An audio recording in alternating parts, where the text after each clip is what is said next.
Hey y'all, welcome and welcome back to my channel. It's me, Kia Simone, and we're here to get in the Real Housewives of Atlanta, where I'm sick of them. I just want to start out by saying I'm sick of them. I'm sick of all of them. I'm sick of every single one of them. I am sick of Marlo and her unmedicated madness. I'm sick of her. I'm sick of Sheree and wanting to hold everybody more accountable for being stood up by Tyrone than Tyrone. Please call him. I'm sick of Drew with her fake fitness journey and all the fake beefs with everybody. I'm sick of Sonya with looking for a storyline and all the disappointment she done brought me after I really expected her to just lay it down and pick it up on this damn show. I'm sick of Kandi, who only work here part-time and show up to the scenes like she wants you to know she don't work here. I'm sick of them fighting in every single episode like that is the only way to communicate, like that's the only way to have friendship. I'm sick of it. I'm sorry. Okay, let's just start from the beginning of this episode so we can understand why I'm sick of them. Please be sure to like, share, comment, and subscribe still. I mean, I don't always outburst like this, so please let's just get into it. So the episode kicks off with Sonya meeting with her sister at her house to express how much she does not want another child. She feels unsupported even with the entire family living in her house because her husband is not home half the time. Now, her husband is not home most of the time because he says he's back in Texas and running a business that they still have there that they were supposed to relocate to Atlanta. I don't care nothing about no job. That's a red flag. Sonya doesn't want to sacrifice being able to dedicate time to her career because she has another child that she does not have help with. Her sister told her, girl, look, don't have another baby. Her sister agrees with her that it's probably not the best idea for her to have another baby. And Sonya says she's going to plan a nice dinner to break it to Ross. That ain't gonna be no buns coming out this oven. We move on to this spa scene where Sheree, Kandi, and Marlo are getting together at a spa. Sheree and Marlo show up to sit in the sauna, and Kandi shows up dressed like she going to the club when she leave here. And lets it be known she's not getting in the sauna. She didn't come to participate in the activities. Basically, I just came because they filming and I'm obligated. And y'all won't be napping up my weave. Like, what is this? This ain't even a show no more. Where basically Kandi is just going to show up because cameras are there and she's obligated to show up to the scene, but you're not going to participate and let it be known you're not going to. What is this?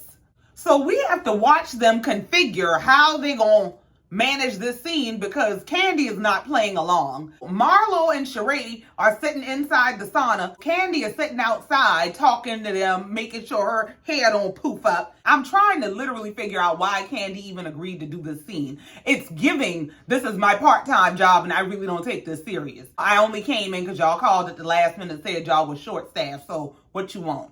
That's what it's giving. So Sheree and Marlo take this opportunity to confront Kandi about being there for them and being a better friend. Now, let me tell you, Kandi works my nerves, but this scene is absolute bullshit.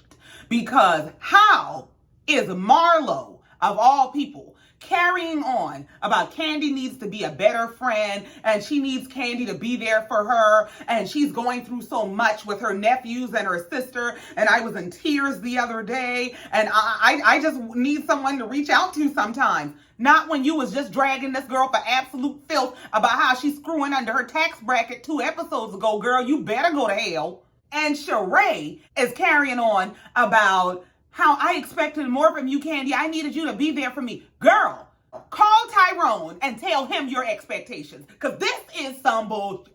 I would have lost it. And Kandi basically did. Kandi went off about how do y'all expect more from me than y'all give to me. Y'all got to be absolutely crazy. And she tries to explain to Marlo, like, Marlo, you wanting my time don't mean to me because my own family feels deprived of my time. And Marlo, well, if it's a problem, then maybe you should do something about it. Yeah, maybe she should for her husband and children and close friends and family. But for you who don't like her, who just wants attention, please have your tantrum somewhere else. And Sheree has the nerve to call Kandi's reaction a tantrum. No, y'all on some bullshit. Kandi be full of shit all the time. But this particular time, Marlo and Sheree need to get them 2 buddy passes to hell. The girl was just fucked out in Atlanta and don't nobody want her and she's a hoe and this, that, and the third. But now you need to cry on that whole shoulders? As far as I'm concerned, like, Sheree can play with somebody else, because you are not going to be running around telling everybody how wrong they are for not being there for you when this man ghosted you, when every time somebody brings it up to you, you make it absolutely clear that you won't keep dealing with him. Why the hell am I going to be up in arms about how he did you when you ain't? Why is it supposed to stop my life when you've made it clear that basically you just want attention? And as soon as this attention dies down, you'll be going back to him to get some more. Please, please, please play with somebody else. So we move on to see Sonya at home preparing dinner for her husband. She asked her mom for help. Her mom said, yeah, I'll stand here and watch, but you cooking this damn food. This for your man. Sonya starts preparing the food. She asks her mom about keeping her son so that she and her husband can have some private time. They get through cooking dinner. Ross comes home and they sit down to talk. Ross says grace over the dinner and prays that God protects him from anything that might be in this food that his stomach can't handle, because he must know his wife cannot cook. So she first addresses with him that he's gone all the time, that he is back in Texas a lot of the times running the chauffeur business that they have. The business was supposed to have been relocated to Atlanta, but he hasn't been able to do that quite yet. So he spends more than half the month back in Texas running the business and sometimes acting as a driver. I'm going to just move right on past that, because he explains that this business is something he's doing for their family and that he needs her to support him with this, just like she supported him with football. When I had a bad game or things weren't great and you encouraged me and told me to, keep going to practice, get your hours, I need you to do the same thing now. Sonya explains that, I'm supportive of you, but this is also feeding why I don't feel like I'm ready for us to have another child. Because even with the one child that we have and all the people that are in our house, I don't feel supported, especially when you're gone most of the time, because you don't understand that you're a big piece of the puzzle. And that even though all these people are here, it's not the same when daddy is not. It's just not. I already feel like I'm about to explode, so I'm not ready to add another child to that with you not being here. Ross says that the business that he set up was intended to take care of his family, not to stifle his family from growing. Sonya's asking him, well, do you think you'll resent me if we don't have another child? And he says, well, even with all things as they are, I feel like we absolutely should have another child. And I don't know if I'll resent you if we don't. Child, I ain't got no churn. I don't know. I don't know what to tell these people. This is a very difficult place to be in. I'm not the one to say, jump and have another baby, especially when you don't feel like you are in a place where you have the support you need as a woman and wife and mother to take care of a child for the sake of pleasing a man. I'm not the one to say that. But I also ain't got no kids and I ain't got no husband. So what do I know? So we move on. We see Sheree at home on the phone with her new business manager. They are working together to bring She by Sheree to life. Moving on. We see Marlo at home with her nephews, and she's saying that they've been having some behavioral issues since the phone call with their mom, that they've kind of just been a little bit rebellious, not really listening like they were before, and that it's difficult. And she discusses that she thinks they're all dealing with some issues and that they probably need some therapy, and I 100% agree. We move on to see Kandi, Kenya, and Monyetta get together to make candles. Well, Kenya comes in and lets Kandi know everything that Marlo had to say about her when she last saw Marlo. That Marlo was complaining about Kandi wanting to donate old clothes to her charity, that Kandi is not a good friend. Kandi lets Kenya know, I already had a confrontation with Marlo and Sheree about this whole thing. Kenya is just recruiting for her gang. She got to make sure she got people on her side when she go up against Marlo because she's sick of Marlo stuff. And so I just want to make sure you know she ain't your friend. She talking about you. So when this all goes down, you on my side of things. They talk about Monieta's recent honeymoon because she's a newlywed. And Kandi, of course, asked her, did you use the bedroom candy products your girlfriend bought you? Monieta says, of course I did. Girl, we were honeymooning. This was a plug that they agreed to do before they came in here. That's what this was. And Kenya says, don't even get me started on that bedroom candy stuff after she done tried to give us all these buzzing draws and stuff. So Kandi asked Monieta, was I wrong for giving them these vibrating underwear and yada, yada, yada? And so Kenya starts to explain that the issue is not only was she giving us vibrating underwear, she's giving us vibrating underwear with cross-pairing remotes so that other people's husbands could be buzzing your drawers. What in the ring my bell, hell? So Monieta starts saying, well, Kandi, I was on your side, but the whole other people's husbands buzzing is a bit much. And Kandi, let me tell you, Kandi is the worst. Because as soon as Monieta starts telling her, I don't really agree with you, Kandi starts, don't get goody on me. See, Kandi is the type that can't know your secrets. Because as soon as you don't agree with her, basically, I'll let it be known how you get down. Because you ain't that goody two-shoes. Kandi, please go to hell. Next thing you know, Kandi and Kenya are screaming back and forth at each other. Kenya is screaming in the middle of this candle making event about, I don't want other people's husbands buzzing my pussy all night. They'd had to give me my money back. Give me my money back and let me go. Y'all can keep these candles, these oils, and all this shit. Because these pictures is crazy. Why is it over here screaming about her pussy? And Kandi said, well, Kenya talking about me and how inappropriate I am, but she's in the middle of these people's shops screaming about her pussy. Well, Kandi, when you're right, you're right. Then when they finally finish making their candles, they're smelling the candles and oh, Kandi, your candle smells good. Kandi said good because it's called Kandi's pussy. I don't know what in the brain of a Stepford wife hell this show has become. Why, like this whole scene about pussies when they making candles, I can't take it. Just moving on. So we move on to this Drop It with Drew workout event. Oh, child. The first thing everybody does when they come in is weighs in, and they're all shocked at their weight. And they all the 155 and 169. Girl, when Monieta weighed in at 169 and what, child, that's what I'm trying to get down to. Girl, bye. Sheree comes in and she is using prototype products from her product line. She has her mat and her water bottle from She by Sheree, but they're not available for purchase quite yet. Sonia pulls Ralph to the side to talk to him and get advice about not wanting more kids and needing him to talk to Ross.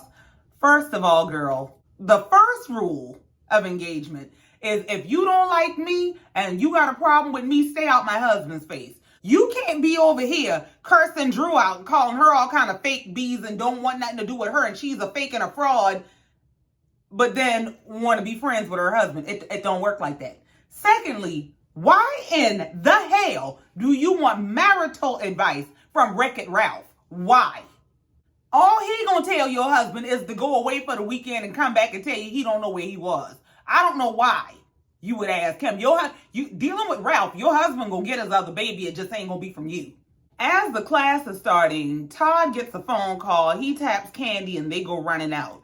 Everybody follows them out to find out what's going on. Apparently, back at the ranch, somebody done jumped the gate and it was sitting on the porch waiting on Kandi. So her babysitter called the law. And the law calls Kandi and Todd trying to figure out, do you know this individual? They said, I don't know who in Willy Wonka's chocolate factory this damn man is. And they show the footage that the babysitter gets of the guy, that he's outside the gate with his serial killer bag about, I'm here to see Kandi Burruss because I'm a songwriter and I was told to come here and talk to her because I'm T.I.'s son. Boy, if you don't take your ass up to the asylum somewhere, I absolutely hope they locked us up and pressed every charge they could because you got to be crazy. So back at the workout class, we can see that Drew clearly does not work out. After the class, the ladies talk to the instructor to find out that the instructor is Drew's business partner, who is actually the person who owns and manages this business. And she's been doing this for 5+ years. She has multiple locations, and Drew is just the mascot for Atlanta. So she renamed the program to include Drew's name and attract more business in Atlanta. So, like they said, Drew don't work out. This ain't Drew's business. Drew is just getting a check to be a Who Wants to Be a Millionaire model for this business. That's what this boils down to. Now, since Drew is embarrassed and exposed, she decides, in true Drew fashion, that she's going to pass the baton. Well, y'all talking about me, but Sheree been working for decades on a business that we haven't seen anything from. Sheree, so why the hell you coming for me just because we done find out you ain't got no job? So Monyetta steps up to bring up Kandi's issue with Marlo and Kandi's absence. When Monyetta lays it out, Marlo said, well, couldn't nobody have told her none of that stuff but Kenya. And Kenya said, yes, I absolutely carried the bone and I'm going to bring you this bone back. Kandi ain't f***ing with you. Now, I made sure of that. I went and told her everything you said and she ain't f***ing with you. Marlo said, she ain't f***ing with me, and that's supposed to stop me, from living the life I live, from being who I am in Atlanta. I don't give a damn.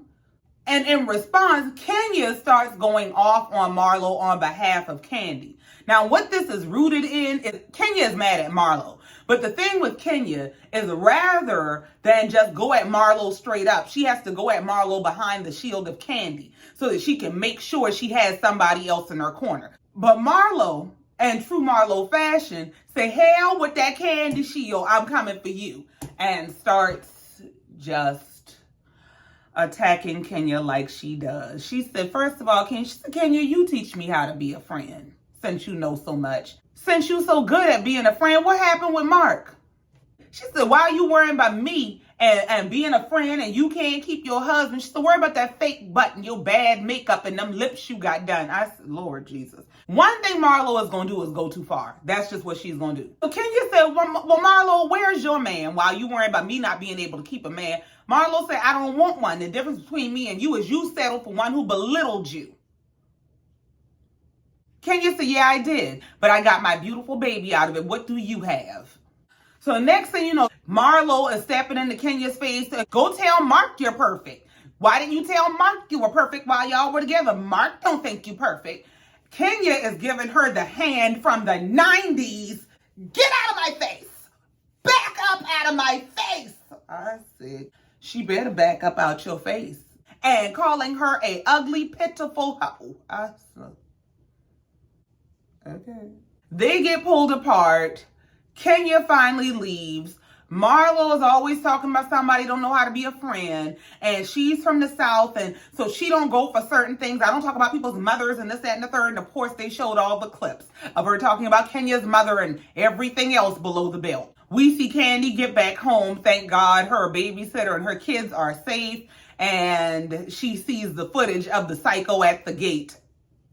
Like, child, people are absolutely crazy. Then we see back at the gym, the episode comes to an end with Sonya talking to Drew to tell Drew she didn't mean to make her feel any type of way. And she wants to have a conversation with Drew about wanting to tell her husband that she doesn't want any more kids. So now that she done cursed Drew out and dragged her for absolute filth and has not gotten the answer and ally that she was looking for in Drew's husband, now she wants to mend fences so Drew can link arms with her woman to woman and help her tell her husband she don't want no more kids. Well, she didn't find the ally she was looking for in Drew. Drew said, well, girl, I don't think being busy is a reason to not have another baby, especially if it's going to make your husband unhappy. I believe in doing what it takes to make your husband happy. So if your husband want another baby, I would figure out how to have another baby because you want him to be happy, right?